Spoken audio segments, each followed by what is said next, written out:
you'll understand one thing. Forests, mountains, and lonely roads never make mistakes. Only humans do. These four people, they only went to look, to listen, or to take a picture. But what stopped them from ever coming back didn't come from a legend. It came from reality. Each of these incidents shows the price of silence, isolation, and a single wrong step, a price often paid with a life. 16:09 without text.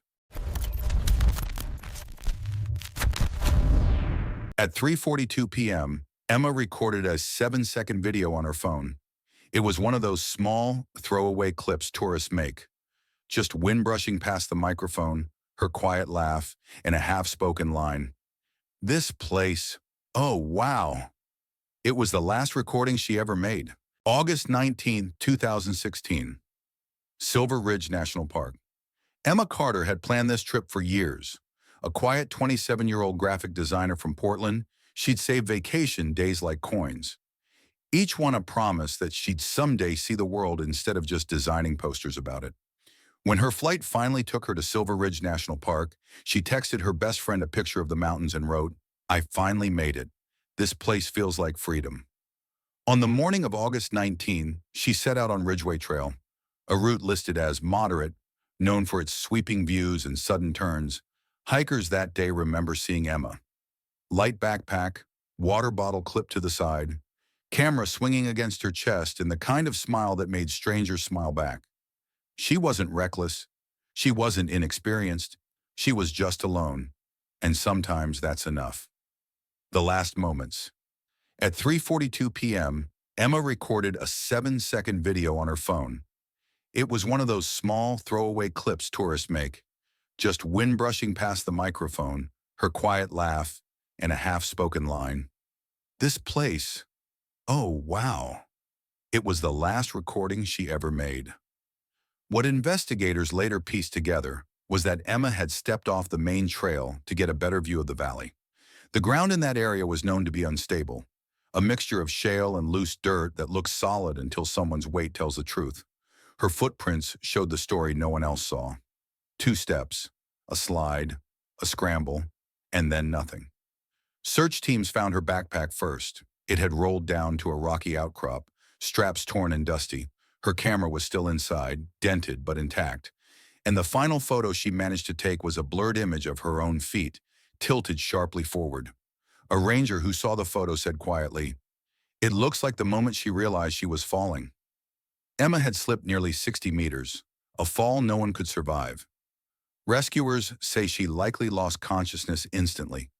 A mercy in a way. Her body was retrieved at sunrise the next morning. The mountains she loved so fiercely gave her back gently. Her final video, that 7-second clip, was played only once for her parents. They couldn't finish it. Her mother said, "She sounded happy, that's the part that hurts." The park later added new warning signs to that section of Ridgeway Trail. Most hikers walk past them without thinking. A few stop, look at the ground beneath their feet, and remember that even beauty can be dangerous when you get too close. Emma Carter came to Silver Ridge searching for freedom. Near the end, all she found was a single misstep, the kind that turns a dream into a headline. October 11th, 2019. Blackwater Canyon, Colorado. Blackwater Canyon was the kind of place hikers whispered about, a narrow wound in the earth, where sound died long before it could touch the air.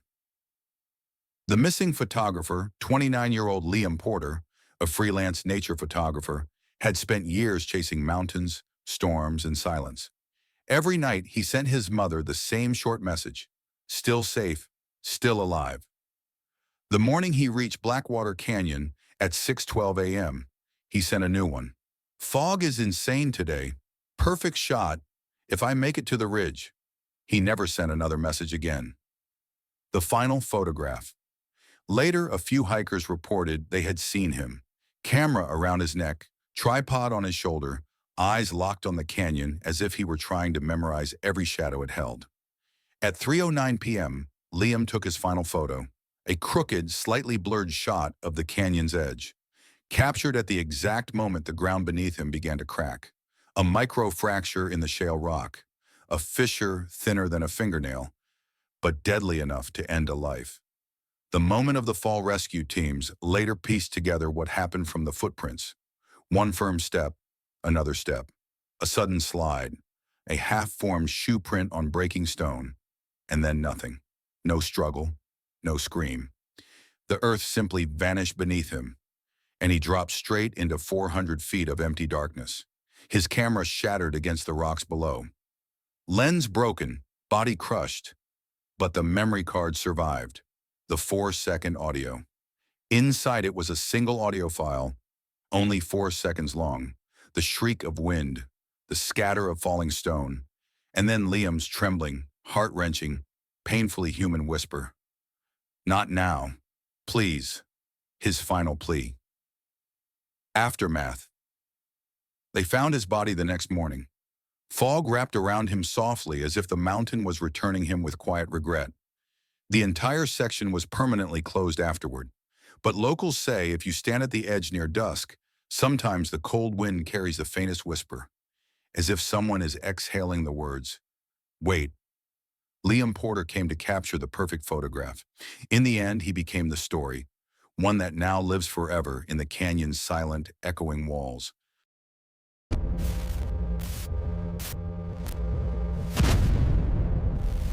Ethan Hale, a 32-year-old documentary filmmaker, pushed open the heavy wooden cabin door. His camera bag hung from his shoulder as a stale, dusty coldness greeted him. A single flickering bulb swung slightly, illuminating a place that felt untouched for years. He muttered, "Looks older than the photos. Way older." He lifted his phone to record a quick vlog entry.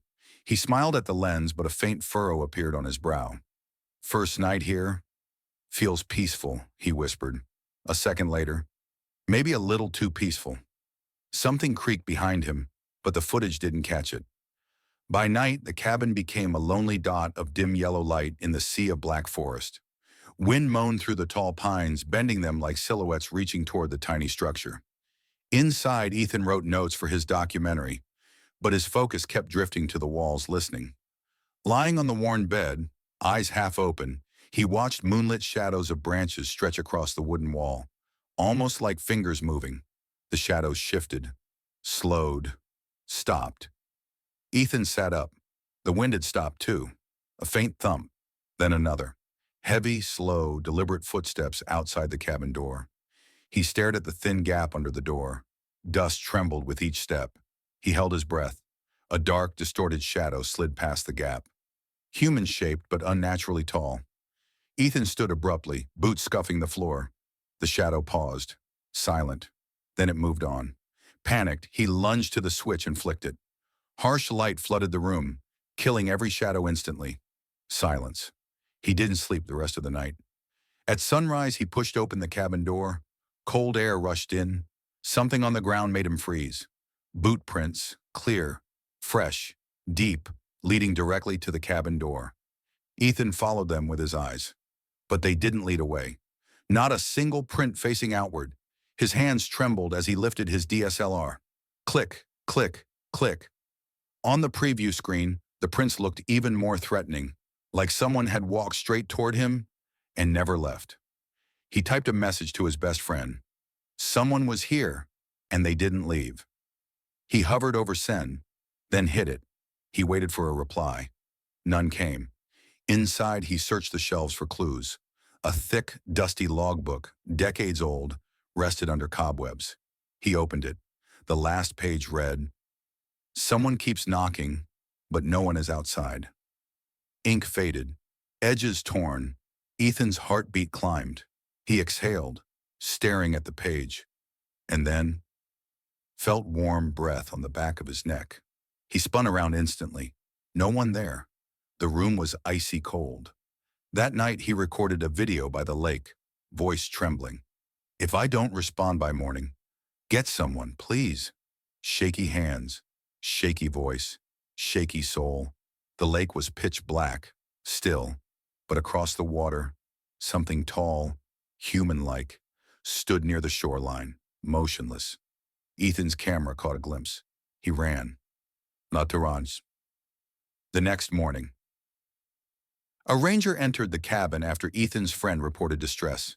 Inside, Ethan's boots, his phone, his backpack, neatly placed on the bed. No Ethan. The door, untouched, no scratches, no damage, like no one ever came in or out. Outside, fresh boot prints again, leading toward the cabin, but none leading away, just like before. A ranger scrolled through Ethan's phone. Trail photos, mountains, cabin. Then, one picture stopped him. The last image Ethan ever took. The shoreline, mist, darkness, and a tall shadow figure standing perfectly still, looking directly toward Ethan as he photographed it. It was closer than the night before. As the ranger stared, the image began to darken, contrast collapsing, until the entire screen faded to pitch black. The phone died. Silence swallowed the cabin once more.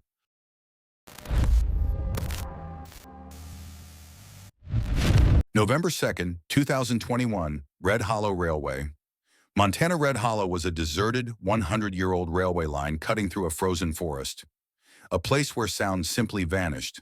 The researcher Dr. Evelyn Grant, a 34-year-old acoustic scientist, was studying one strange question. Why does this railway absorb sound? Footsteps, wind, leaves. Everything went silent here. Her final voice message at 8:47 a.m. There's a faint humming under the tracks. I'm going down to check. It was the last recording of her life.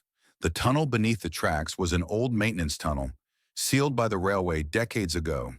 Investigators found kneeling marks in the dirt, a long scratch line leading inside, and no footprints coming back. The tunnel was so dark that even flashlights struggled. The 9-second recording, Evelyn's recorder, was found on the tracks 3 days later. Only 9 seconds were saved, 0 to 2 seconds, complete silence, 3 seconds, faint humming, 5 seconds, metal scraping, 8 seconds, Evelyn whispering, "It's copying me." 9 seconds, another voice, her exact voice, same tone, same breath. Copying me, closer than hers. Then the device shut off. Inside the tunnel, investigators found deep nail marks on the walls, as if someone had tried to drag sound itself into the stone. The Red Hollow line remains closed to this day, but people say that on cold nights, a faint echo drifts out of the tunnel, an echo that sounds exactly like your own voice.